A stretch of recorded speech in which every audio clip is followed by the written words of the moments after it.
Good evening to everybody once again, and we will now begin our valedictory session. And it is our great privilege to have Mr. Mohandas Pai of the Manipal Global Education to be presiding over our valedictory function today. Mr. Pai needs no introduction, who is the chairperson of the of the board of the Manipal Global Education Services Private Limited and advisor to Manipal Education and Medical Group. Recently, he has co-founded RN Capital with the intention of funding operational support in technology, e-commerce, health, care, and life science. He's based out of Bangalore, and if you don't mind my saying so, he's one of the poster boys that Bangalore celebrates. Now, Mr. Pai has a keen interest in human development through education, such as illiteracy eradication and the promotion of primary education.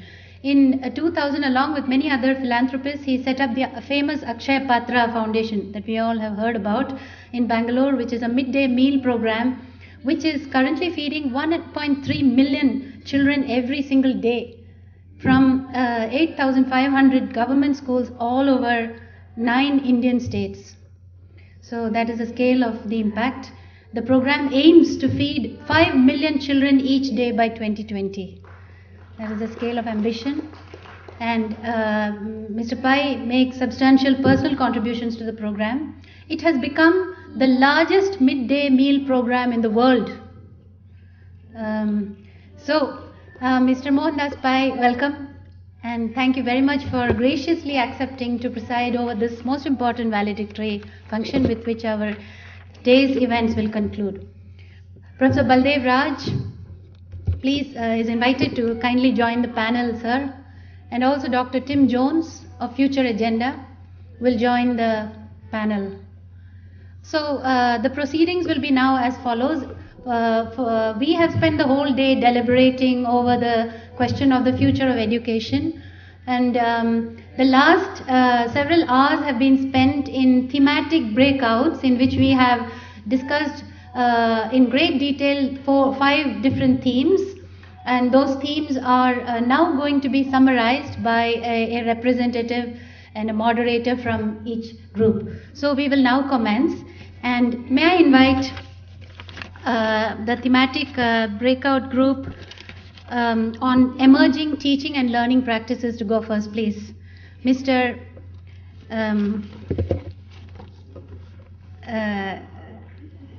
Mahadevan Venkatraman of TCS ION will make the first presentation.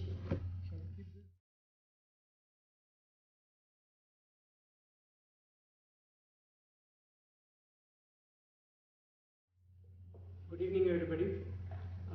Our topic was on emerging learning and teaching practices.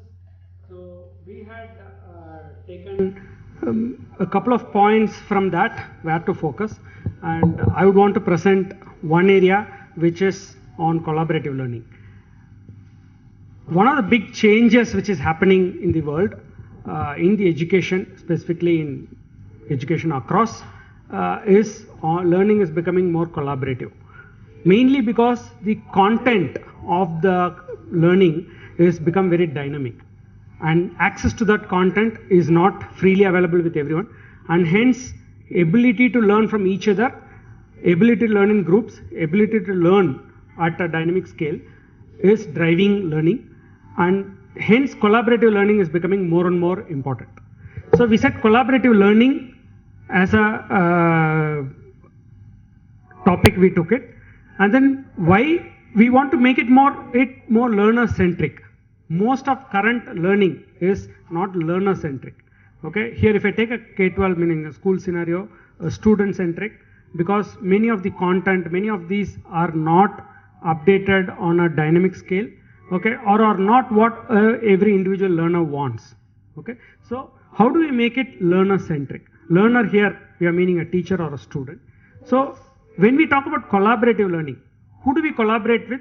Collaborate with as a student with each other, collaborate with the parents, meaning a school teacher with a parent, with experts outside the school system, not necessarily within the school system, and with the society and community. I'll cover that in a minute.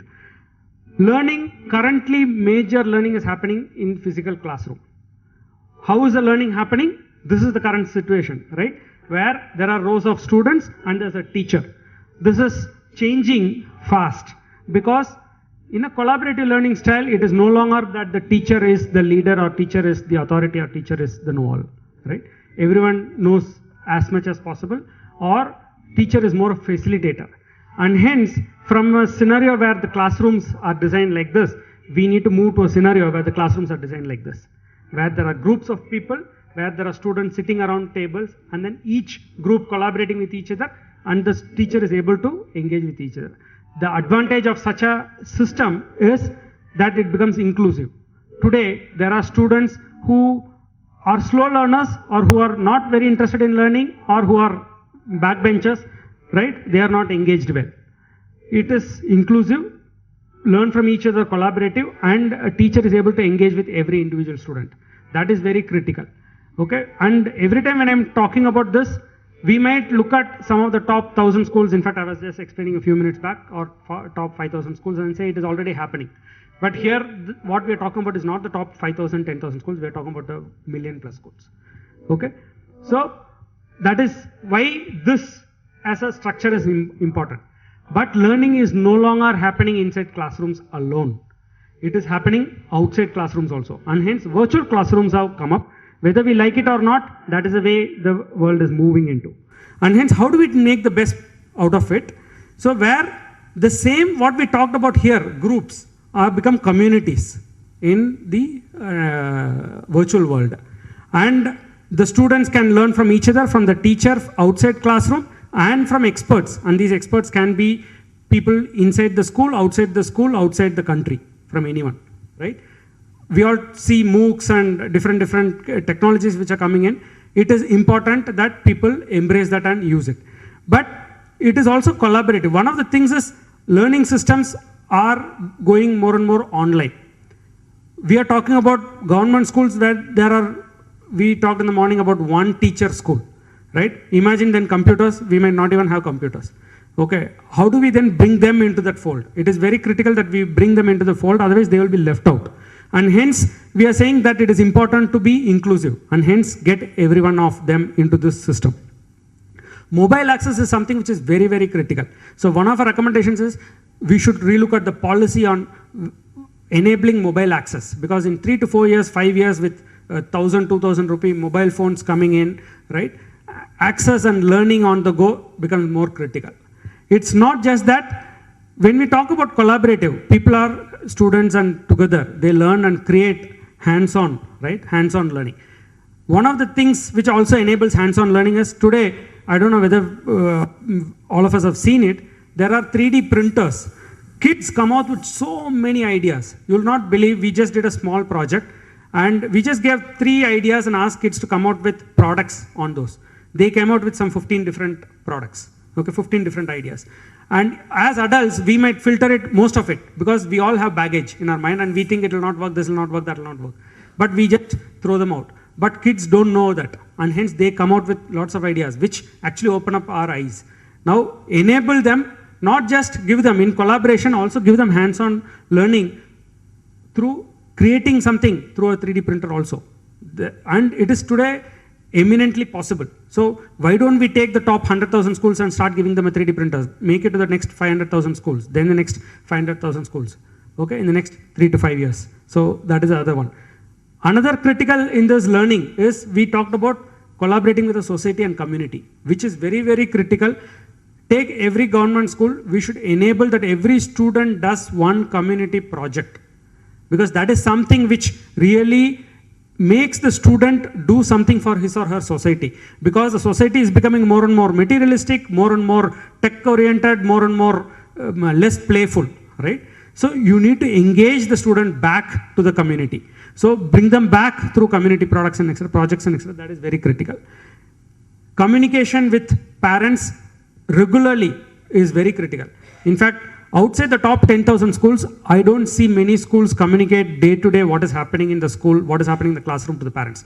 If a student, if there is one single parameter which affects student performance, it is parent engagement. And that can happen fundamentally with schools communicating on a regular basis with parents what's happening in the school. So that is fundamental. These are technologies that are available today already, solutions and apps and etc. The last one is, if virtual classrooms and etc. we are talking about, we need those teachers to be ready. So train the teachers for readiness so that they are ready to absorb these technologies, use these technologies and use it effectively. Which also means that in-service training, continuous and regular, is very critical. Because technologies are coming in and day out, different terms are coming in, so teachers need to know. Students learn much faster, but teachers need to know. So the whole concept was, how do we change a classroom into a glass room, right? So that a classroom which is covered, imagine if it's a glass room, now everyone is able to see what's happening inside the classroom. Everything changes, the behavior change of the teacher changes, of the students changes, of the school changes, of everyone who's impacting also becomes more contributory, right? So that was the concept with which we took. Thank you. Any questions?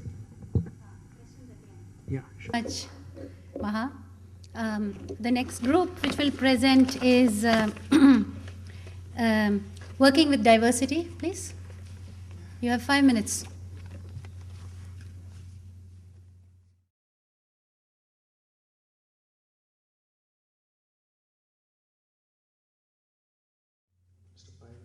Raj and friends, I am really very happy. Just the pre-tea session has gone off, and now we are very happy to be in front of really very entertained people.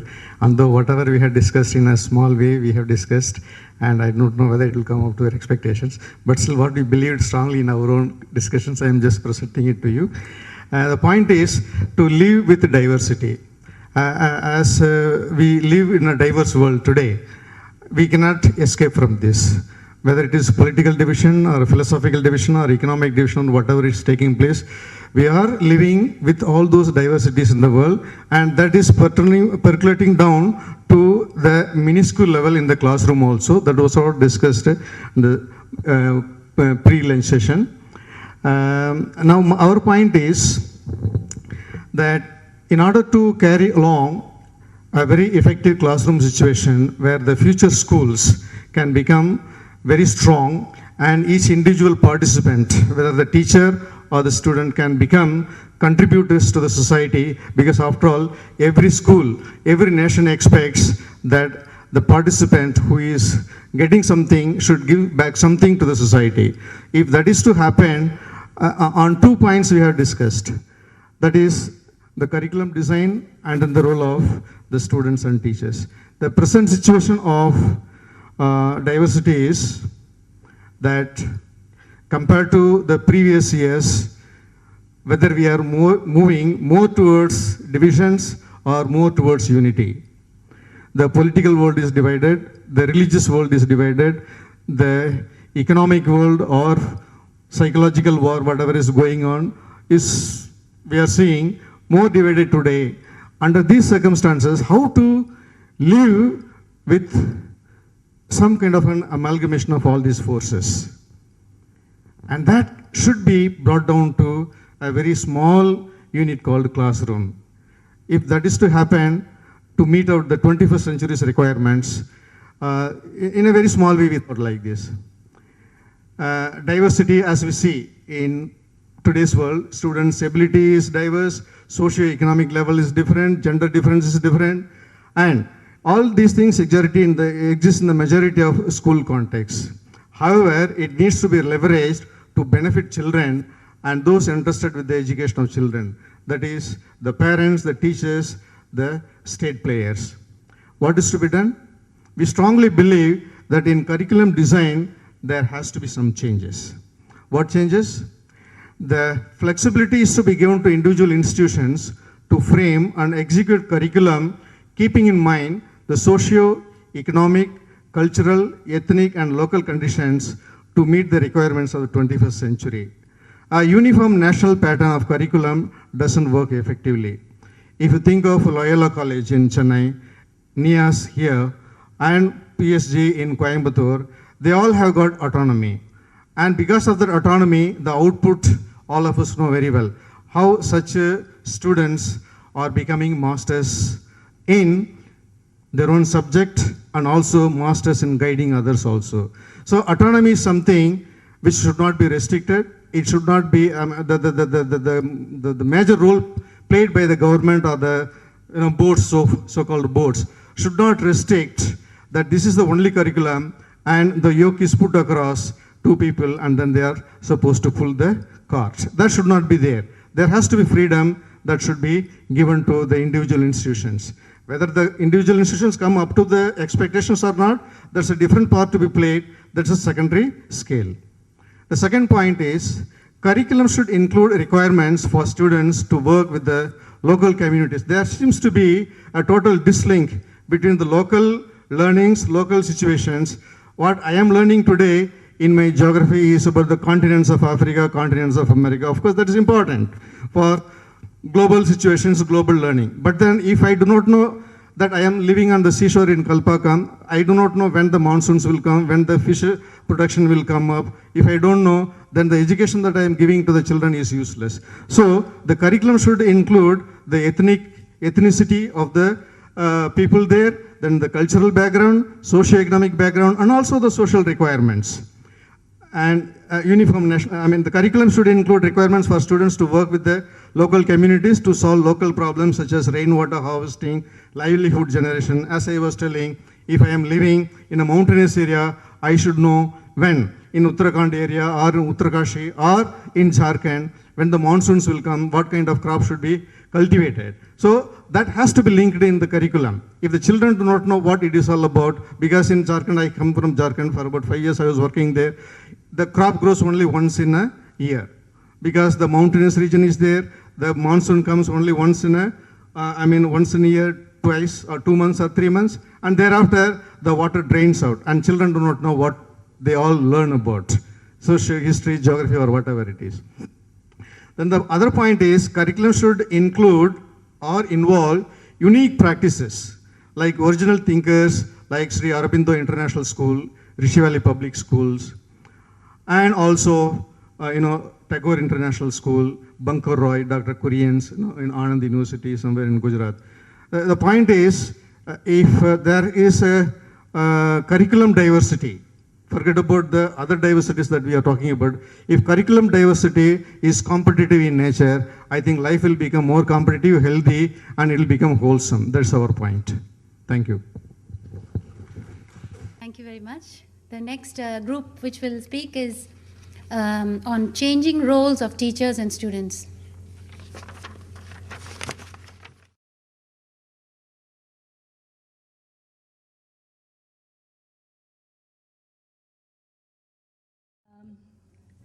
So, where are we currently with regard to changing roles of teachers and students? We had a very animated discussion, and my team members and I, we arrived at these are the critical points as far as the current scenario as far as teaching and teachers and schools are concerned. Teachers are dominant in the class and students are passive. Teachers' notions of what's good learning and good teaching practices are outdated, at best mechanical and exam oriented, even in some of our best institutions across the country. Teachers unable to use technology as an enabler, schools and governments often considering using ICT as a means of bypassing the teacher. And here I just want to explain, because technology providers seem to drive the use of technology in teaching rather than the educators themselves. And of course, this is an ongoing factor, low remuneration and salaries of teachers. Teachers lack autonomy to teach and take decisions in class, and yet they're responsible for developing the new generation of young creative thinkers. And if they themselves don't have the capacity to think and solve problems within their own settings, they're not able to actually nurture the same in children. Autonomy and accountability not going hand in hand. Teachers are always in the line of fire. Teachers are accountable for everything, or supposed to be accountable for everything, but with very little autonomy and voice. And correspondingly, because teachers lack voice, teachers do not know how to give voice to children. So teachers do not know how to ensure and enable student voice in the classroom. Teachers lack a sense of pride in professional identity, a lack of self-worth. And initial teacher training, the D.Ed or B.Ed that's now mandated under RTE, is suboptimal at best. And apart from that, there's no planned need-based continuous professional development. So teachers do not have a career path. Once you become a teacher, maybe some teachers know that they can, with seniority, become a head teacher. But most teachers just carry on doing the same thing that they've done for the rest of their lives, or as long as they choose to stay as teachers. And some of them may even get out of teaching. Students therefore learn by rote for exams. And that seems to be the primary motive. Sometimes I'm always shocked at the fact that even preschool children have exams. Students don't trust, therefore, teachers' capabilities, both in terms of content knowledge as well as their skills to engage with them in meaningful ways. Exam systems drive teaching learning processes. This morning, Professor C.N.R. Rao also sort of made a mention of it when he said that assessment seems to be a learning strategy in our schools. And exams seem to be the driving force, not just in grade 10 or 12, but also in the younger classes, starting from primary classes. Parents are more demanding, both rural parents as well as urban parents. So as I said earlier, teachers are in the line of fire. So where can we go? That's the situation. It seems dismal, and it is dismal. I want to emphasize that because I'm not trying to paint a pretty picture here. But where can we go now? I think we have to provide high quality teacher training and mandate ongoing evidence-based professional development and charting of career paths. A lot of times governments, SCRTs, NCRT, DSCRTs, etc., they offer training, they offer professional development, in-service training, but it's not evidence-based. There's no evidence of how much of those crores of rupees that have been spent actually have brought about change in classroom practices. So there must be evidence-based professional development, apart from initial teacher training being high quality. The other big trouble is that teacher training is completely government regulated in our country, and one must have alternative routes to teacher qualification and certification, including online ones, which is where perhaps technology comes in. But and it must be of high quality, of course. Other countries do it, the United States, UK, various other countries have alternative routes to teacher certification. But in our case, we have about 3 ways, and India needs the most number of teachers in the world, school teachers I'm talking about. We have, if you do a graduation, you can do a B.Ed. If you do grade 12, you can do 2 years of D.Ed. And if you're already teaching, if a school takes you on, you can do a distance B.Ed with one of the open universities. And those are the only routes usually. Teachers need to be able to align learning processes and curriculum to the stages of child and human development. A lot of the times our curriculum, our textbooks are completely misaligned to what children need to know and are able to do at different ages, whether it's 6 years, 10 years, 12 years, 15 years, etc. So teachers need to know how to align learning processes to child development stages. Lastly, for the slide, teachers should be promoting inquiry, critical-based thinking, and questioning among students. Where else can we go? Change the image of teaching from a staid, poorly paid career to a vibrant, exciting, contemporary one. A lot of the problem, the fact we keep ruing over the fact that you don't get good young people, attracting good young people into the teaching profession. Why don't we? It's just because teaching is seen as a dull, boring job.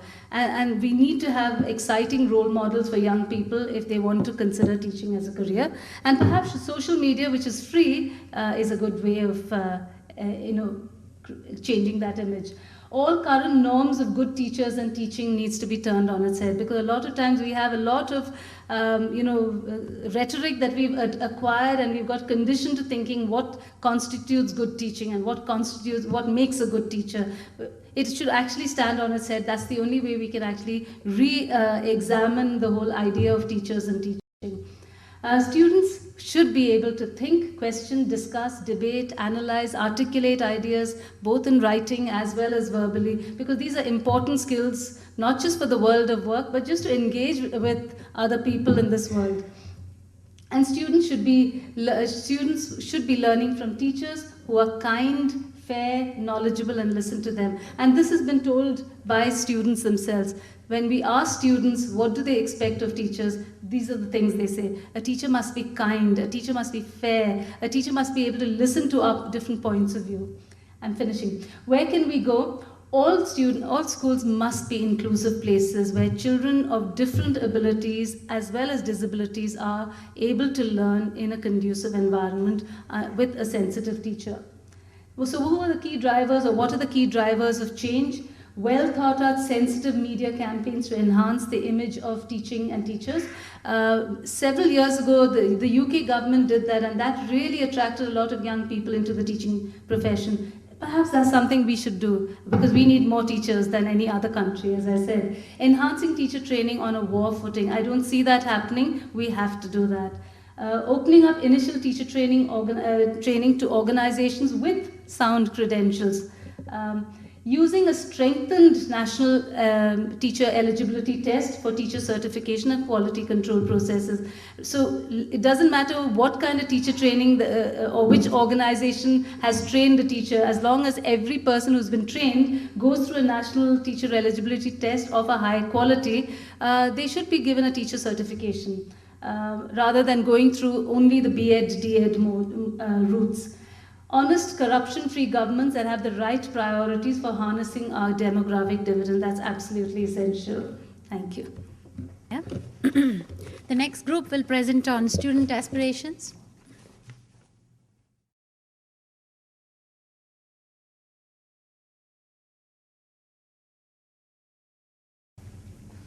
Thank you for giving me an opportunity to be here today. I would first present what we have discussed this afternoon and the views of the group about student aspirations. But at the end of it, I have to say a few words about what I think, I hope. This is the team. What do Indian schoolgoers aspire to? Employability, social status, mobility, and peer acceptance. Where we are, parent and community influence, and not independent. Students don't know what they want, so we decide for them. But gradual transition is occurring towards children's choices, but this is only in small pockets.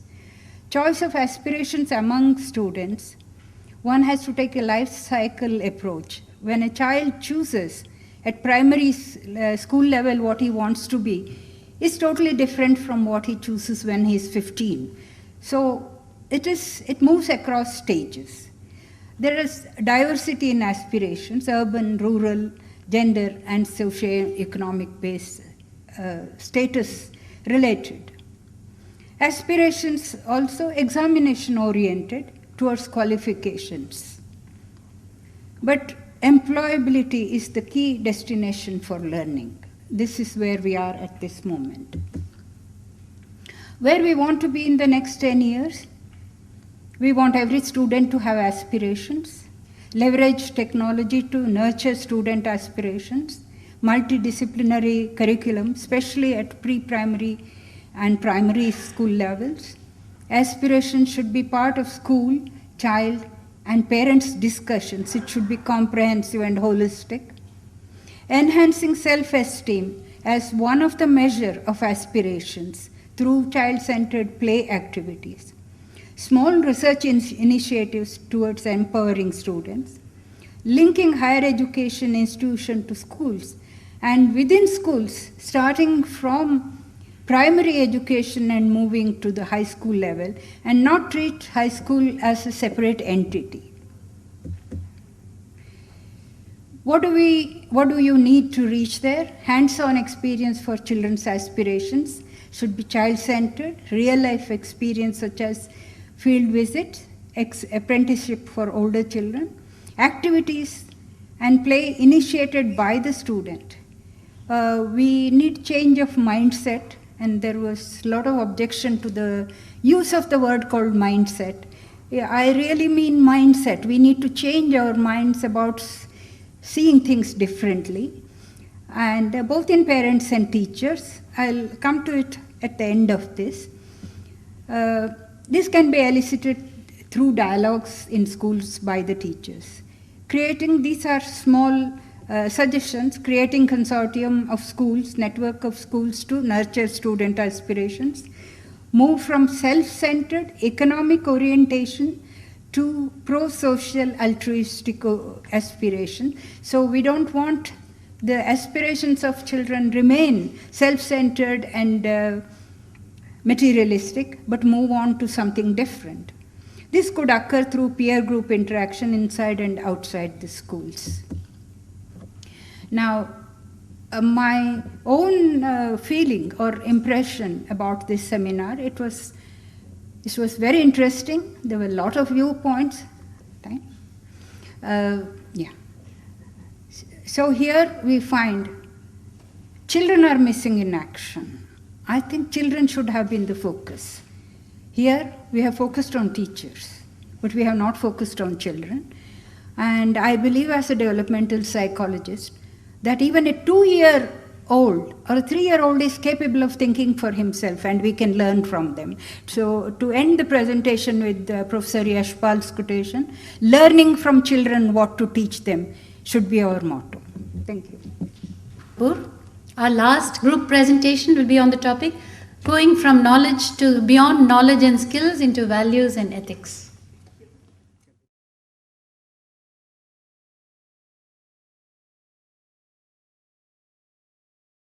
I'll save on the time while the laptop is being connected. Good evening to everyone. You have to give us a permission for all 4 of us to speak within the 5 minutes given, because all of us are very passionate about what we discussed this afternoon. Beyond knowledge and skills, how do we make sure that values and ethics are embedded into our mainstream curriculum? That's what we were discussing about in the afternoon. Well, it was very difficult to say what do we want to see children as in 2030, but we were certain about certain areas like what learned behaviors do we want to see? What is it that they should create as a future for them? So we are very sure that we want to groom contributors, not just consumers. And if that is the case, we looked at where are we right now? Do we have intentions right now? Yes, we do have intentions. But is there an intention specificity? I think there is a little gray area there. There is an intention implementation sometimes, but there is a gap in intention implementation too. So looking at how it is right now, we looked at a model that is workable probably in a short term and then in a long term. And all of us need to speak about it because we completely believed in what we were talking about. So my team members also would be sharing the next part of it. Ritika, please. I think because we were in the minefield position of discussing values, which is, something which is not concrete and not easy to measure or, easy this thing. But one of the things we felt very strongly was values is something that is transmitted when everyone in the system, so they're looking at the ownership arm of it, takes ownership of it.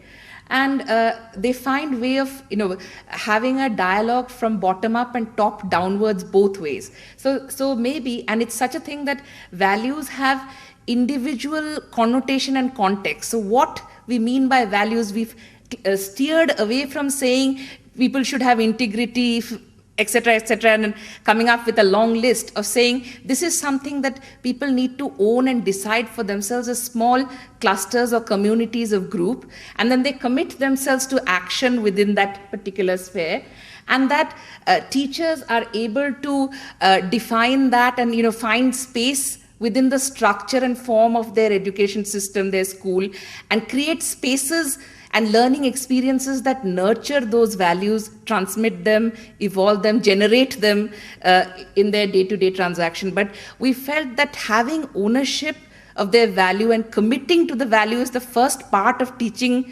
value within the system. And we had some ideas of how this may be done initially at a smaller level and then scaled up. And my colleagues will tell you a bit more about the process that they felt might be able to capture that. Okay. So the next map is, so what we were thinking is, I think if we get a kind of, I think the highlighted one is the funding. So if we get funding, so probably I think we could identify a cluster of schools, a cluster, because the structure in the government is like a CRC, the Cluster Resource Centers, and also it has been connected to, say, 12 to 15 schools. So we wanted to kind of bring this systemic change. So instead of doing it in 1 or 2 schools, we thought that the cluster of schools will work very well. And also probably, I think we want to highlight and also probably make a mention that the cluster resource person who actually leads the academic support to the schools will leave and also probably leave the values and also all those things that we are talking. So he'll be demonstrating it to the schools. So probably that is what I think we wanted to say. And also in terms of how do we measure whether these schools have achieved or kind of met whatever we've thought of.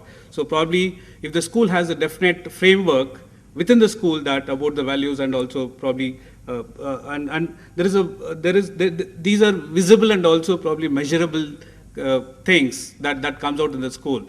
So and we feel that the journey is very important than the destiny. So probably I think we should make a start and also probably take it to the next level. So I request a team member to talk about the outcomes, whatever.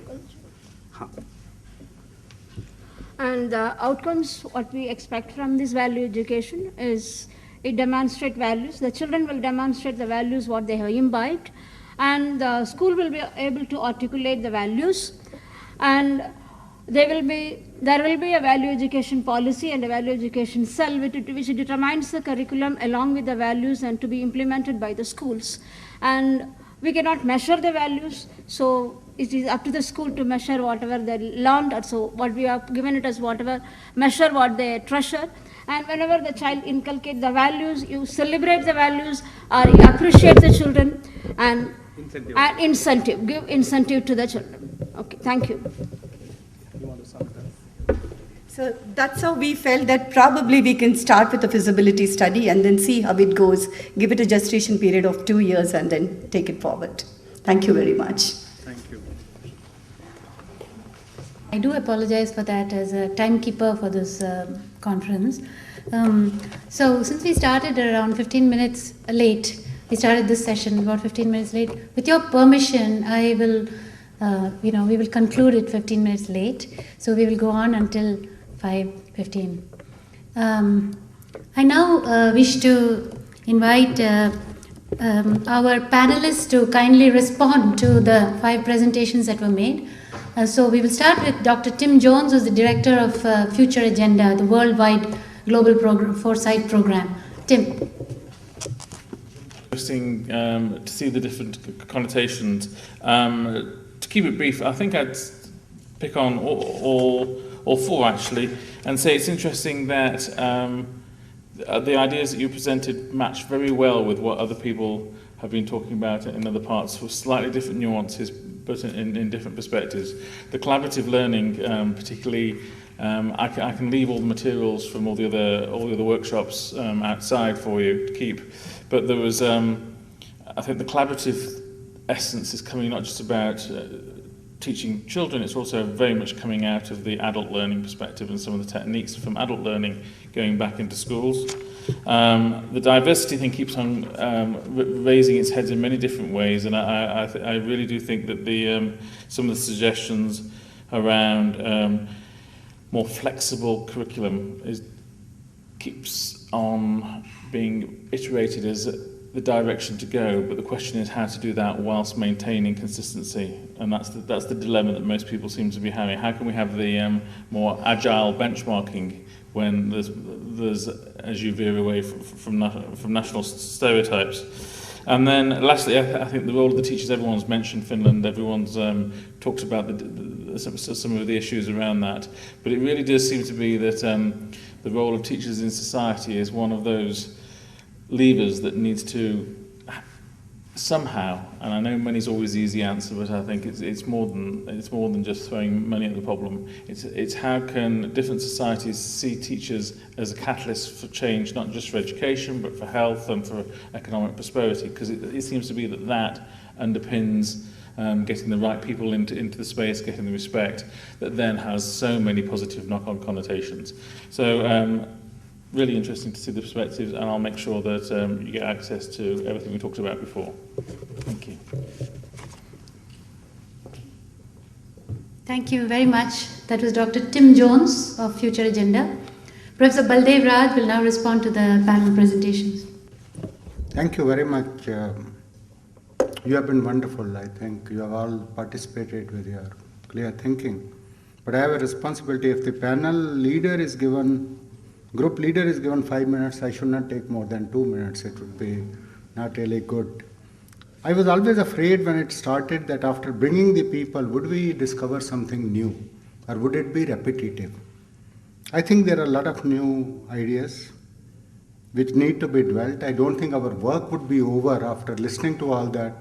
Our work would need still more deliberations as to what we carry forward as priority, and might be carry many things forward through different routes and all that, and how we make first of you accountable who have come here for further work. So that would be very important.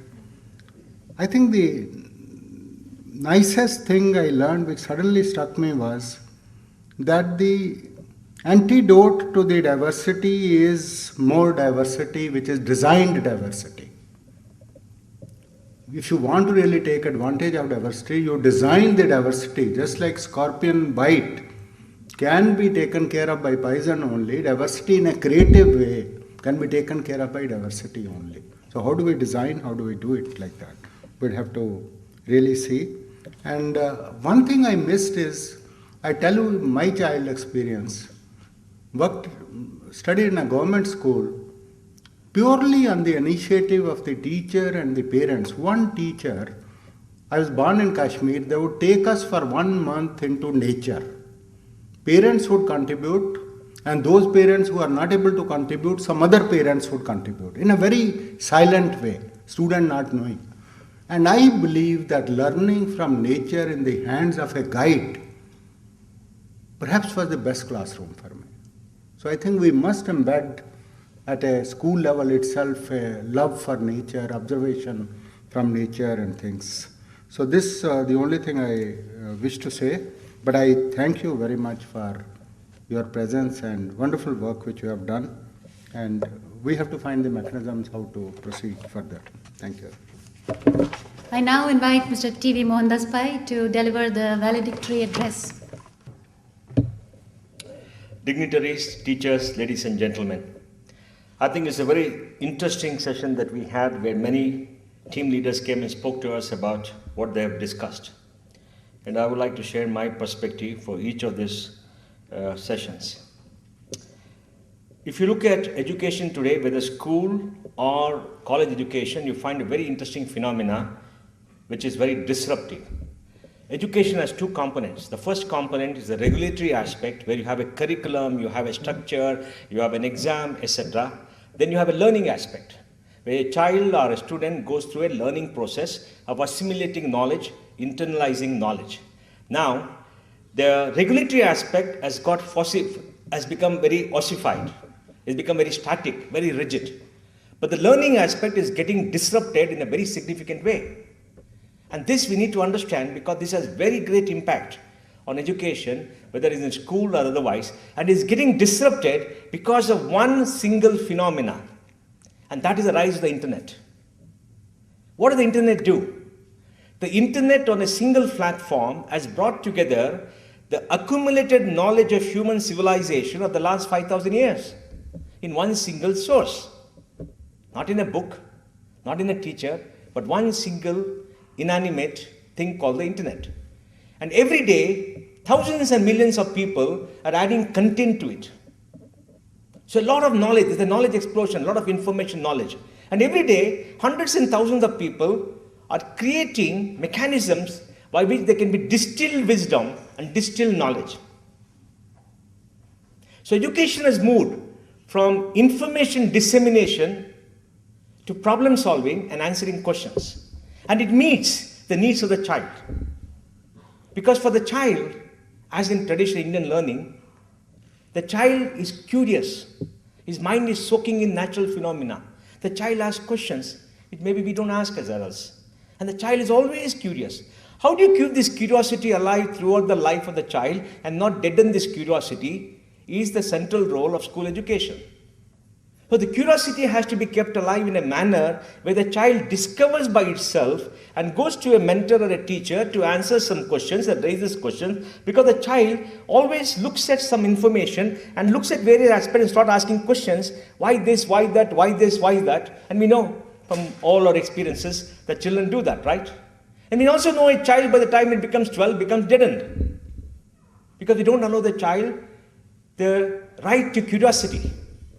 And now in the internet, this information available, and if you give a device to the child to connect, the child discovers, learns on his own and many things. And I'll give you a small example. I have a son. He went to a medical quiz in St. John's Hospital and came to the semi-finals where there were 4 people answering all questions on medicine, beating doctors who were studied for an MBBS degree. The only thing he didn't understand was about anatomy, because you have to open up and see something inside. He didn't know that. And I was curious, what happened? He just had curiosity because he wants to be a quizzer, and he learned. There's no teacher, neither the parent nor anybody else.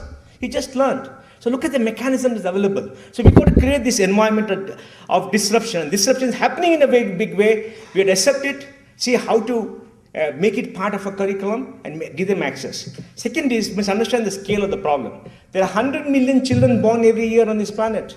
24 million in India, 16 million in China, maybe 25 million in Africa, and the rest all over the world. 100 billion children. That means there are 1.2 billion children if all go to school in 12 years of schooling. It's an enormous number. You can't solve this problem. The traditional method of schooling cannot solve this problem, because most of the growth is happening in emerging markets or emerging countries which don't have the infrastructure or the schooling or the teachers or the maturity to handle that, whereas in many of the developed countries, they've gone to many, many decades of growth and they stopped producing enough children. So now they've passed the problem of scale. Rather, they've got fewer children, they can constantly do better. That's why Finland comes first. Always will first. You can't compare India with Finland. Finland is such a small country, of no significance to the world. But they come first in all scholastic agreement. And we all beat our breast and say, Finland, Finland, Finland. You can't compare Finland. It's a small country, small number of children, a lot of money. So we have to be very careful when we compare, and we got to understand the scale of this problem. So the first session was on emerging teaching and learning. I agree about collaboration, to make it learner-centric, but the key question is how. And I would just add a couple of points. One, we must bring in a digital experience to education and make sure every child gets a tablet connected to the web.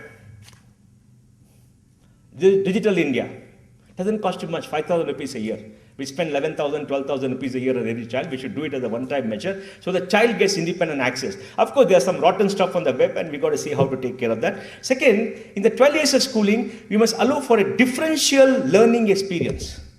Like the gentleman said, there is a classroom, there is a teacher, there is a structure. Somebody comes and talks, somebody comes and writes, and learns rote, writes the exam, goes out. Right? Now, how do you have differential learning? Differential learning, the child learns at his own pace. Some learn faster, some learn slow. At the end of X years of exam, X years of learning, you go through an exam. We need the exam, whatever it is, and the child gets the marks. But when you give the marks card has 2 components.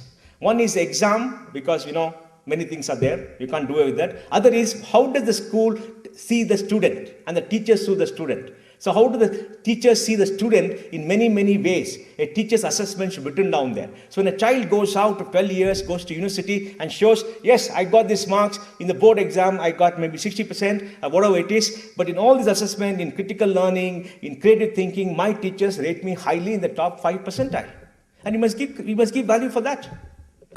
Both should be available, not one. Now we put one, and I think that will change everything else. The next is, I think, in that thing, I would say parental education is required. We missed that. Parental education. Because a lot of the learning comes through parents. My mother told me all the numbers. She taught me how to sing, to tell, long time ago. Nursery rhymes in my own language. And the mother is the most important creative aspect in a child's life here now. When the women go to work and all that, mothers still teach. And how do you make sure an uneducated mother is able to teach? The big challenge is that if you look at an educated family, look at a child from an uneducated family, you have a big challenge because the child misses something very critical at home. First generation. We were also first generation some time back, maybe 2 generations back. So we got to handle this, and for that large-scale parent education, I think is required as the missing piece. Working with diversity, I totally agree, and I want to give you an example. Go to a natural forest. It is so diverse. So much of diversity, unbelievable. And each thing is linked to another. And why is it? Because sustainability comes to diversity. So we must resist the trend to a very standardized, monotonous school education where the experience wants to be same. Delhi wants to make everything standards because they want to deaden our mind and stop us thinking. Because in democracy, a creative mind is destructive for them, right?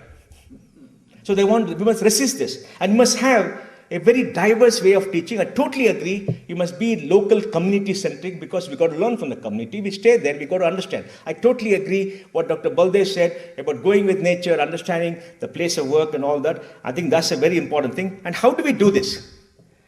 We can do this in a very different way. Schooling is local. Schooling is not national. Schooling is not state. Schooling is not international. Schooling is very local.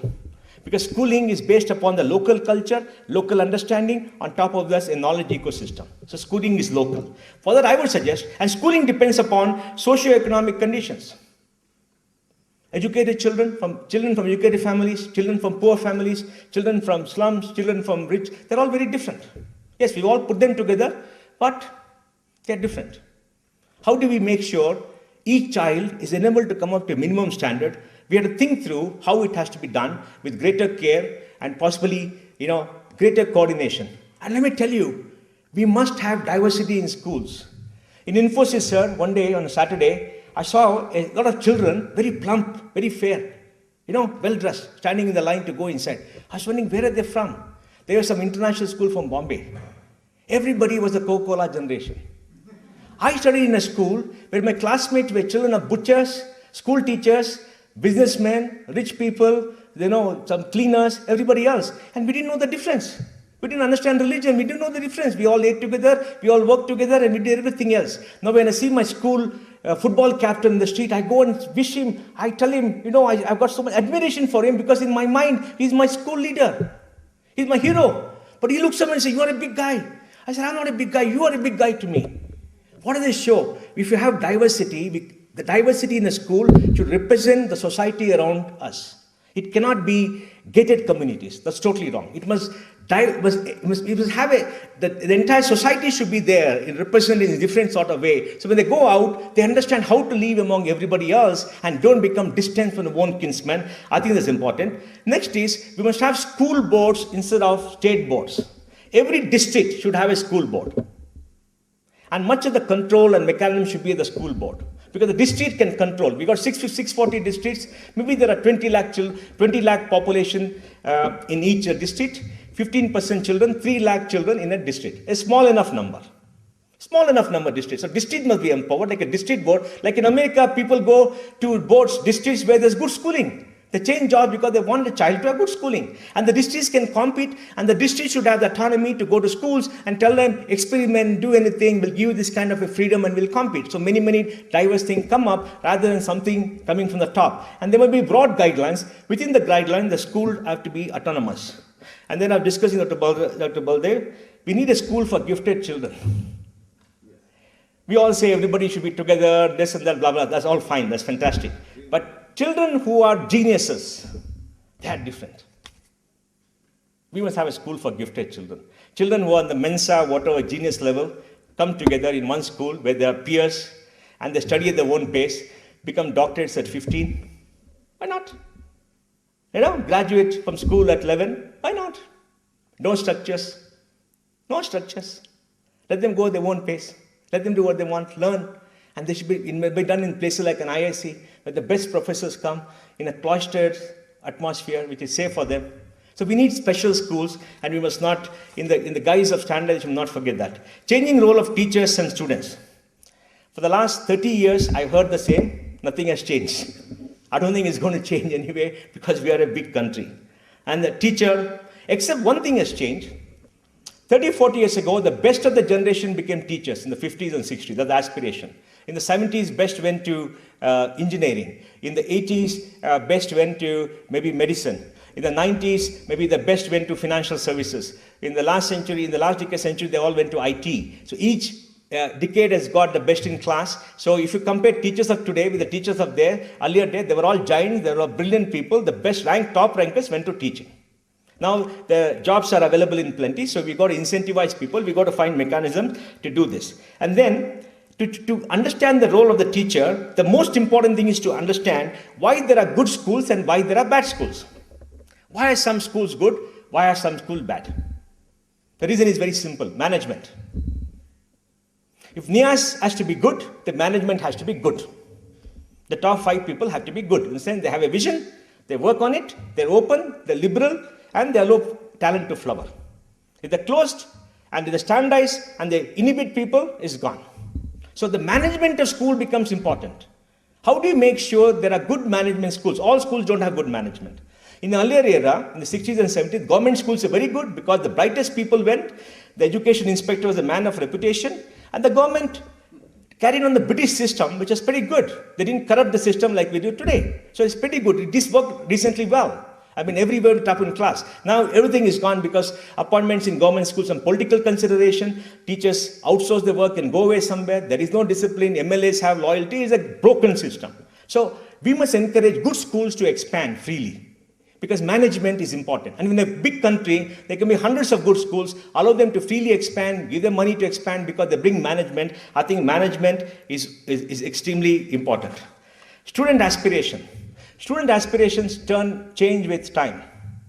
And students, like somebody said, cannot decide for themselves. They all decide based upon the limited experiences. As they grow older, they decide what they want. But the key thing is, you must allow students' aspiration to flourish because we must allow them to go in a voyage of discovery in the school. So school has to be an open system where inputs keep coming in and students go experience, they understand, they meet great scientists, they go for great talks, they go on nature walks, they see BBC documentaries.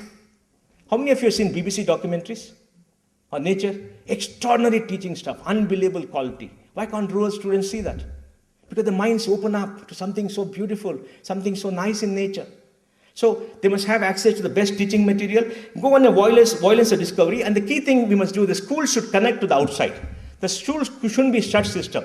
In America, I've seen children school teachers take children to museums, to plays, to outside experiences, because expose them, bring the outside world in so that children decide and raise their own aspiration and leave it an open system. Because by the time a child decides 12, I don't think he's made up his mind what he wants. A few children are made because most of them depend on parents because of lack of experience. But now more and more people doing what they want. Value and ethics is a very difficult subject. And while I think personally, we have seen a very technical presentation, structured technical presentation. I don't agree with that wholly. Because to me, values are something your parents teach you. You learn in your mother's knees. You learn in the way your father acts, your siblings act, your mother talks. You learn when you're on the arm of a child, mother going around, seeing things. You learn on the way you treat people. That's how you learn in your traditional cultural ways of listening to stories and all that. When we are small, father, when he put us to sleep, he used to teach us the Ramayana. There were a lot of stories. I don't know why do people do that now. Ramayana, Mahabharata. We should not, because we become so leftist in our culture, we must not say they are bad things. They're not bad things. They teach you culture because we are Indians. We are born in a particular ethos. And the values have come through a particular system. So values have to come from the family. Values have to come from society. And in the classroom, maybe case studies. Little bit of case studies, because you see, values become synthetic statements unless you experience it yourself. So let me end by saying, in my view, what is the school of the future? The school of the future is a school which is fully empowered to decide its own course. Fully empowered, decide its own course. The management decides, along with the teachers, how pedagogy should be there, what should be taught, how it should be taught, based upon some broad guidelines to bring in some kind of, commonness amongst a system, because you're part of a system, you can't escape that. And second, teachers should be fully empowered to experiment, to do new things. Teachers must be fully empowered, and teachers must be encouraged to try out new ways of reaching out to students and satiating their curious minds. And third, an environment where students can discover for themselves, do many projects, discover, not write on notes by rote. They can discover by doing projects. Because in the projects, students come together, they get learning material, then they sit down, they write something, they discuss, they debate, and they answer each other, peer learning, or whatever you call it. But I think projects are important. And then, how do you satiate the curiosity and keep the curiosity alive? The biggest asset I think I have is I'm still curious. I still have a curious mind. I'm sure all of you have curious minds. That's why you're here, to think of new things, right? So how do you keep this curiosity of a child alive and allow it to satiate it at its own way? Next, differential learning. We can't have standardized learning experience. That should be differential. Allow the child to grow at his own pace. Some are fast learners, slow learners. We know that. All of you know that. How do you allow a differential thing? By making sure that you have certain exams which can be taken to go to university or whatever it is, and you can take it maybe when you're 10 years old or 15 years old or 12 years old. You don't have to go through the entire process. If you're very gifted, you can do whatever you want. If you're less gifted, you take it later. And then you have a standardized form where you can grow at your own pace. But the child can demonstrate and the child has an option to decide what he wants. So differential thing is very important. And then use technology. We must leverage technology. Because technology creates a common platform. Technology removes discrimination. Technology removes the challenges of access, the challenges of poverty. Because poverty determines access. And technology gives a child a window to a huge world of his own. Like when we read books, we said we went on a voyage of discovery through the books, right? In a different world, our mind is somewhere else. Because in the book, we could imagine everything, going everywhere, seeing all those things. So in technology, you can do that, and that must be done. And then we need an exam. We need an exam because, there are some gates that we have to do, but the exams doesn't have to be stressful. So we can say, for output, we need exams and classwork both together to be something that you can show, buddy, I've done this exam, I got this, but my classroom is this, I've done all this, and you must examine me as a whole, instead of doing only the exam bit today. Because IIT, you get 90, you go in, 95, you go in. They're stupid. But it's required. I don't know what else they can do because of numbers. And to do all this, we need the concept of school districts. Autonomous units which are smaller rather than a school board at a center, then MHRD dictating for everybody through some buddhijeevis in Delhi how the whole country's children should learn. I find it so stupid that 5 people sitting in Delhi talking to the minister can decide for 257 million children. How can it be? And who are they? What wisdom do they have? They're not gods. And why? So, we need school districts, empowered schools, and funding. Government has to fund school education. No child should be left behind. And government has to do it. There has to be public funding. People have a right to go to private schools, but if you go to a private school, if you're poor, you should get funding and scholarships. But every child should have a right to full funding for 12 years of education. And that is not a matter for discussion, not a matter for negotiation. Government has to do it. It should be the first charge on the revenue, taxpayers' revenues, because all of us live in society for the future of our children. And what is the future of our children? A good education. And what is good education? A good school education. University is a different thing, which maybe we should do it there too. But for school, every child should have funding. No child should be deprived of education because of hunger or because of means. And that should be the motto enshrined in our hearts, in our constitution, in front of parliament. So public funding should always be there. And lastly, an open system. You should have an open operating system, not a closed proprietary system. An open operating system for experiment, because human life is open, the planet is open, nature is open, and sustainability can be only through an open system. Thank you very much. It is my privilege to extend a vote of thanks at the end of this day's session. May I start by recounting what Professor Baldev Raj said to me yesterday when I called him to just do a touch base on how is our preparation. He said to me that we have come a long way from the beginning when we had our baby steps approach to the workshop. So I think that our ambition grew as we made progress in designing this workshop, and Professor Raj also had one more thing, which I found extremely sort of vital for the shape of this workshop. He was very particular about who is invited. He in a way said that the workshop will be as good as the people who will participate in the workshop. So, so I want to thank Professor Baldev Raj. He's a man who sort of made this workshop this way. I wish to thank our valedictory, the president of our valedictory session, Mr. Mohandas Pai, who is, of course, widely respected for his contribution to public life and to our, to the way our society is evolving. and we heard him today, and almost every line was a quotable quote. I was tweeting away. So we could not have had a better way to conclude. All the nodding heads are telling me that everybody agrees. Thank you, Mr. Pai. So again, to continue with the theme of Professor Raj, who says the workshop is as good as the people who participate, I wish to thank our participants, all of you. So you are all to be thanked. And I wish to thank our theme moderators who took on the challenge of putting together and summarizing, no doubt with the help of all their team members. So I just want to call out all our theme moderators over here. Mahadevan of TCS ION, Maya Menon of Teacher Foundation, Sita Murthy of Silver Oaks, Hyderabad. Who am I missing? Please raise your hand. Professor Malavika Kapoor of NIAS, and Mr. J.B. Cherian of Isha Foundation. Thank you so much. And thank you also to the teams, that were moderated, and all of you who have helped the moderators to do their job. Well, thank you very much.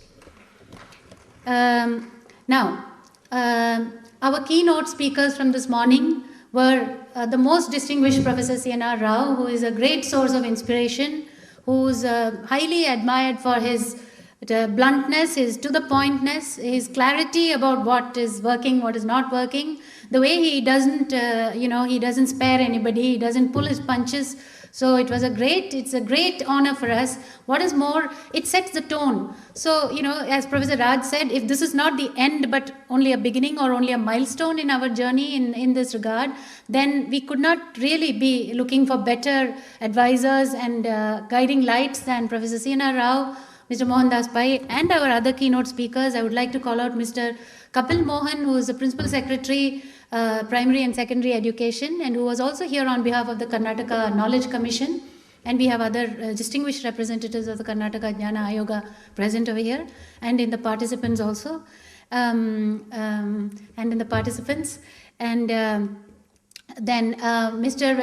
Venkatrao Malineni, who is the head of TCS ION, which is an education products business that TCS is setting up. We are so honored to have TCS participate in a big way in this particular workshop and bring the business and the corporate angle, without which this would probably, be highly restricted and become an academic exercise. Now, I would like to thank my colleague, Dr. Tim Jones, who is also the director of Future Agenda 2020. He has been traveling non-stop across, as he said, 52 countries in 6 months and running 100 workshops, which is not a mean task.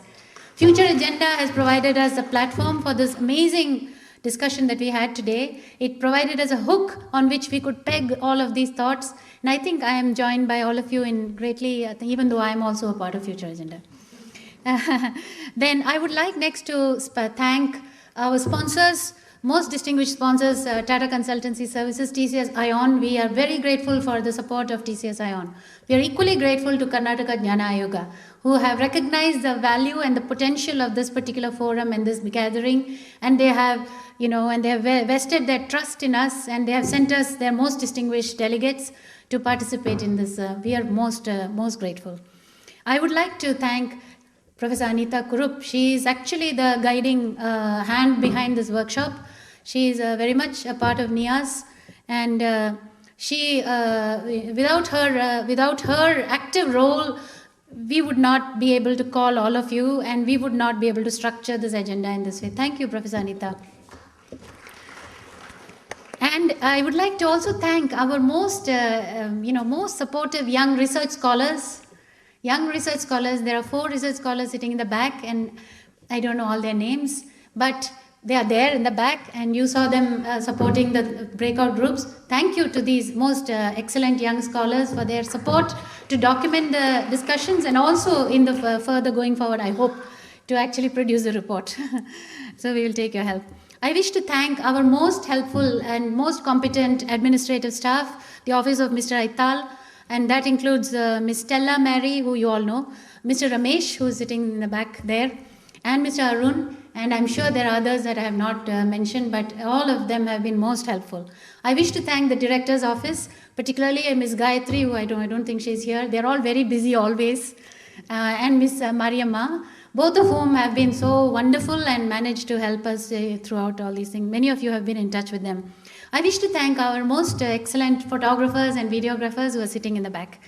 I wish to also thank the media, we had a few media persons during the day, and they even joined some of the breakout sessions. So I hope I have thanked mostly everybody. There must be a few I have not.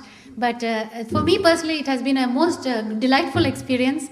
I hope, as Professor Raj has said, that we will not end it over here. A note has been circulated to everybody asking for your commitment as to whether you would like to continue to be engaged with this topic, and further, whether you are ready to commit yourself to actioning those things that you are recommending or which will emerge as a part of this thing.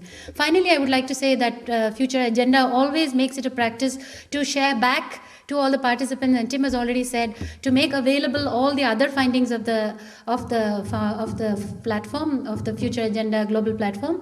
And so you all have the website already, and eventually, we will be near we will together send out the report and other materials and the action items and so on to all of you, and we will also talk both to our sponsors and to our participants on ways and means to keep our dialogue and our engagement continuing unto a productive and extremely effective end. Thank you very much. Namaskar.